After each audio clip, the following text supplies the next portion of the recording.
ஆடி அமாவாசை அன்னைக்கு வனபத்ரகாளி கோவில்ல ஒரு பெரிய விஷயம் பண்ணியிருந்தீங்க.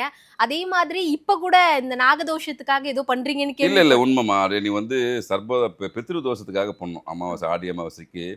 பித்ரு தோஷமும் அதே மாரி தான். தடைகளையும் பொதுவாகவே நான் சொல்லக்கூடிய விஷயம் தான். தோஷங்கள் என்றாலுமே, அது தடைகளையும், தாமதத்தையும் ஏற்படுத்தி தரும். ம். அப்போ அதுக்கு ஒரு நிவர்த்தின்னு ஒரு விஷயம் இருக்கு. முதல்ல பித்ரு தோஷத்துக்கு ஆடி அமாவாசைக்கு பண்ணோம். மக்கள் பெருமளவு வந்திருந்தாங்க. தென்காசி மேற்கரையில அந்த வனபத்ரகாளி கிட்ட வந்து மனமுந்து அவங்க கையாலேயே அபிஷேகம் பண்ணும்போது நம்மளுக்கு ரொம்ப மன நிறைவா இருந்தது. எனக்கு தெரிஞ்சு இந்த மாரி ஈவென்ட் இது மாரி குறைந்த அளவு தான் நடக்கும். ம். ஏன்னா, சிவபெருமானுக்கு தன்னுடைய கையாலேயே அபிஷேகம் பண்ணுறது எல்லாருக்கும் கிடைக்கக்கூடிய எத்தன பேர் மிகப்பெரிய கிடைக்கும்? பாக்கியம். அதுக்கு ஒரு சின்ன ஒரு துளியா, ஒரு காரணியா நாங்க இருந்தோன்னும்போது உண்மையிலே மனதளவு சந்தோஷம். இப்ப நம்ம அடுத்த கட்டமா கொண்டு போறோம். ஏன்னா, அந்த அம்மா கேட்ட வரத்த தரக்கூடிய காளி, மேக்கரை வனபத்திர காளி. அங்க வந்து எச்சினி அம்மா இருக்காங்க, நாகதேவதை இருக்காங்க, எல்லா பரிவார தெய்வங்களும் இருக்கு, சித்தர் மகான் இருக்காரு, இவ்ளோ பேர் இருக்காங்க. அப்ப நாங்க அடுத்த கட்டமா யோசிக்கிறோம். சர்ப்பதோஷ நிவர்த்தி. ம். இந்த கால சர்ப்ப தோஷத்துக்கு ஒரு நிவர்த்தி குடுப்போம்.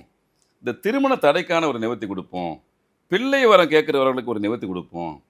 என் அம்மா தான் ஏற்கனவே சொல்லியிருக்காங்க. நான் கேட்ட வரத்த தரேன்னு சொல்லியிருக்காங்க. தேரும் தினைமாவும் வைத்து என்னை படைத்தால், நீ கேட்கக்கூடிய வரத்த நான் குடுக்குறேன்னு சொல்லிட்டு வனபத்திரகாளி ஏற்கனவே நம்ம சொல்லியிருக்காங்க.